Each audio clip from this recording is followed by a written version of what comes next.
Nandito tayo ngayon sa Gimba, Nueva Ecija.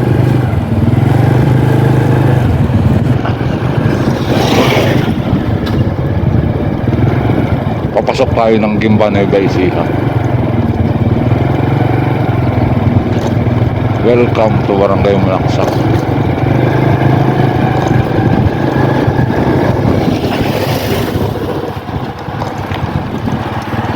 Papunta tayo ng Rosales, Pangasinan. Bibili tayo ng tubig.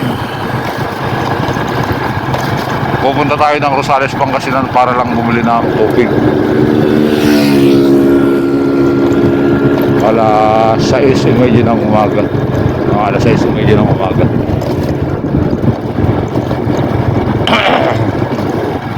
Masama ang ating pakaramdam, pero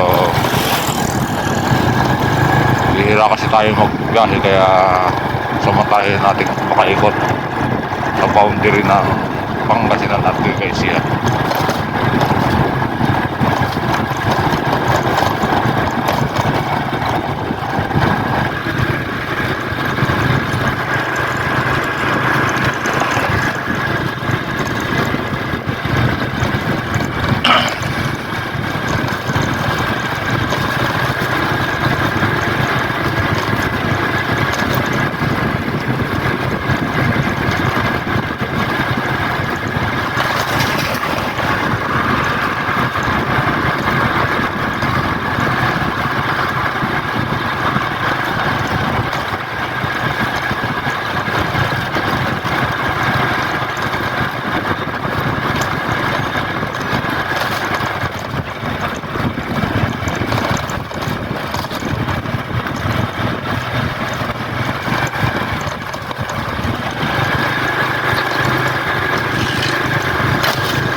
Titingin tayo ng mga anak buhay dito, lalo na yung nasa mga food cart. Tingnan natin kung ano yung pwedeng pagkakitaan dito, if ever na may mga taga Nueva Ecija na uuwi sa kanilang bayan dito sa Gimba at magpupurkunda. So tingnan natin kung ano yung mga pwedeng mga mabilis ang pagkakitaan dito, lalo na ron sa mga gusto magplano ng hanap buhay dito. Hindi ko alam kung gaano kalaki ang budget nila, pero ang tingnan natin yung business na maliit na pwede nilang umpisahan kapag halimbawa dito na sila maghahanap buhay sa kanilang lugar. May porte yata.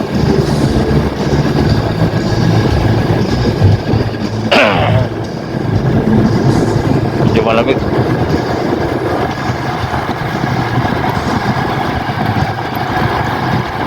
So iikot lang tayo rito sa Gimba.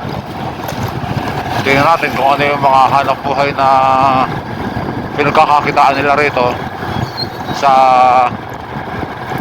mga kalsada na ating manadaanan.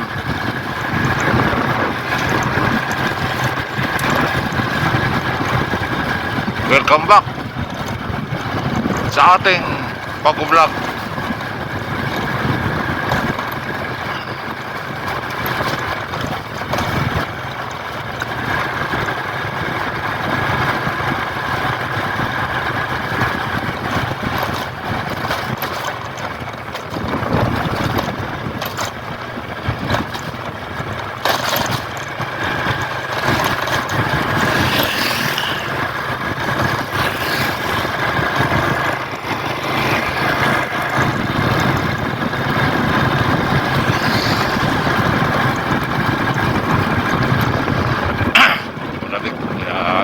Tayo.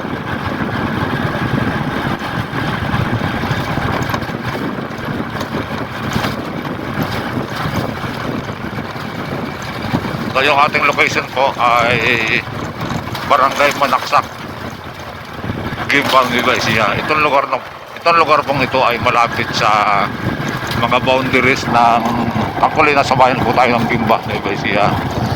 Ang Gimba, Nueva Ecija po ay malapit sa mga boundaries ng lalawigan ng Tarlac at sa lalawigan ng Pangasinan. So ang pinakamalapit na bayan po rito sa Gimba papunta Tarlac is yung Pura Tarlac.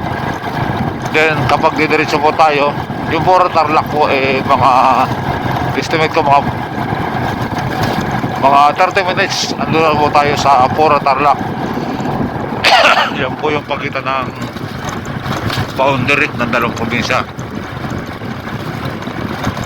Then kapag didiretso po tayo, siguro mga 1 oras ang biyahe, makakarating naman po tayo sa boundary ng Nueva Ecija at Pangasinan. So yun po yung between Rosales and Quiapo.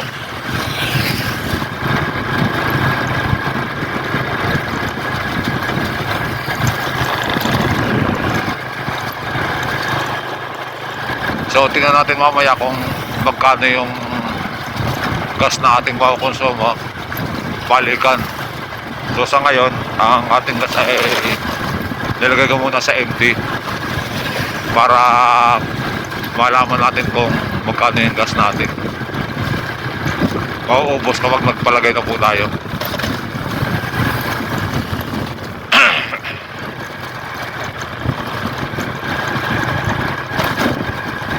So shoutout po sa lahat ng mga taga Gimban, Nueva Ecija, lalo na po sa mga taga Barangay Malaksak. Ito na po yung inyong lugar ngayon sa mga OFW. Shoutout po sa inyo. Nandito po tayo ngayon sa inyong lugar. Galing po tayo ng Maynila. Umalis po tayo ng Las Piñas na alas 8 ng umaga. Nakarating tayo ng Quezon, Nueva Ecija ng alas 8 ng gabi. So medyo matagal kasi umiikot-ikot pa tayo. Umiikot-ikot pa kasi tayo habang nagbabiyahe, kaya matagal.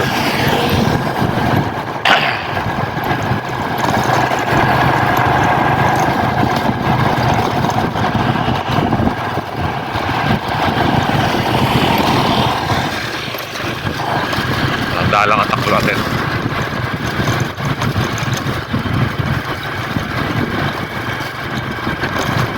December 27, 2025. So ito na po yung itsura ng Barangay Malaksak, Gimba, Nueva Ecija. Tingnan natin kung hanggang saan tayo makakaikot dito sa Gimba, kasi pupunta tayo ng Rosales, Pangasinan.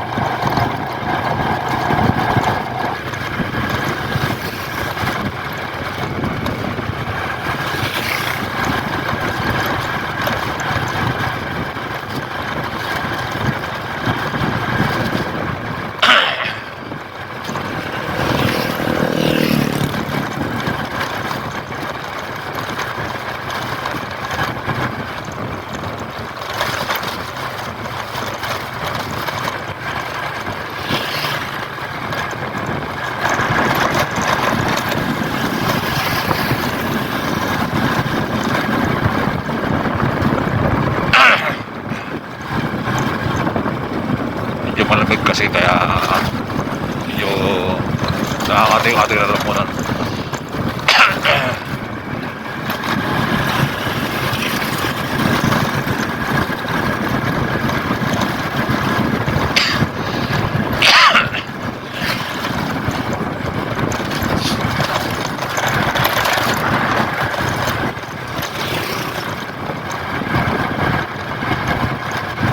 Tatandaan ko nung huli tayong pumunta rito ay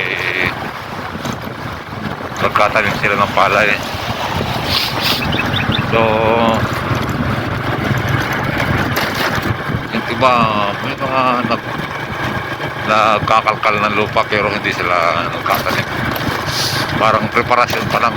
Hindi kasi tayo magsasaka, kaya hindi natin masabi eksaktong actividades nila rito. Kayong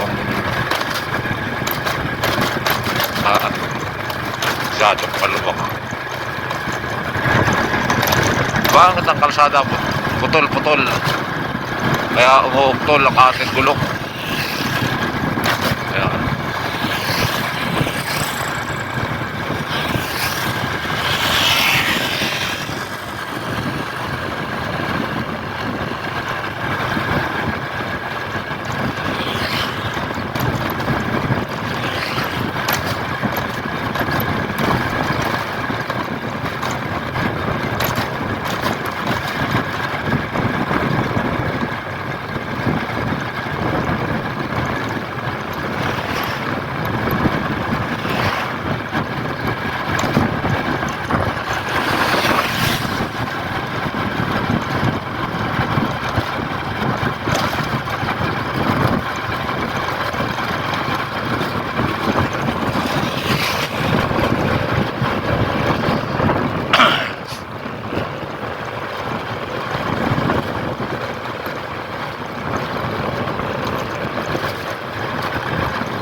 nakikita na tayong lugar pamuntang Katmon, Tarlac. Kalagay doon, Katmon, Tarlac City.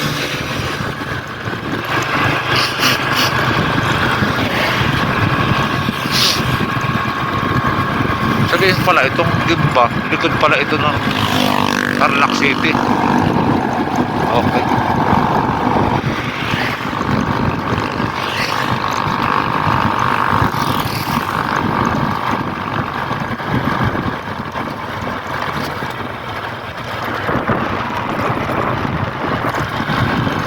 Tuyo pa yung kanilang mga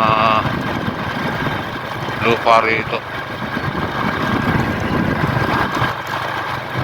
So pinaprepare pa lang nila yung kanilang lupa para sa next time na pagkatanim. Ayan, nakikita po ninyo yung pagkakakalkal ng pagkakaarado, ang tawagin sa Marinduque, pagkakaarado na lupa.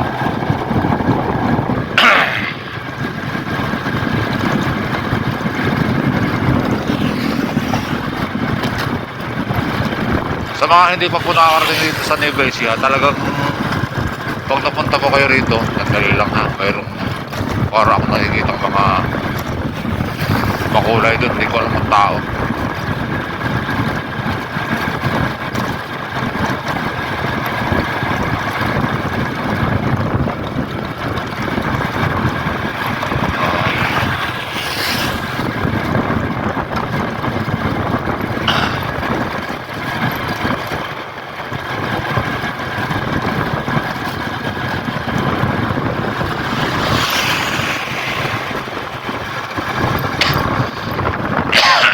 So pinag-video lang po ito mga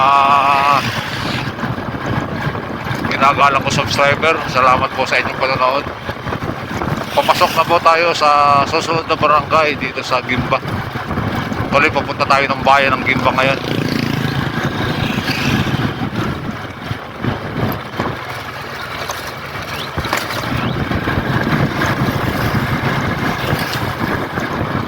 So ito yung usual na probinsya.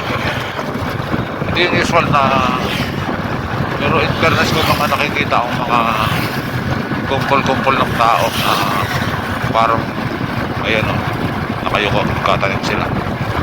Ay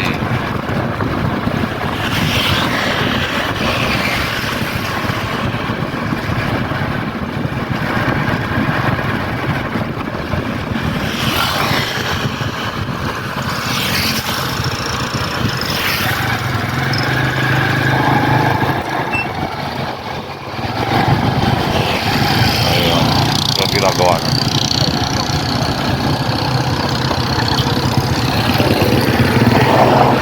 Saan ang katanim?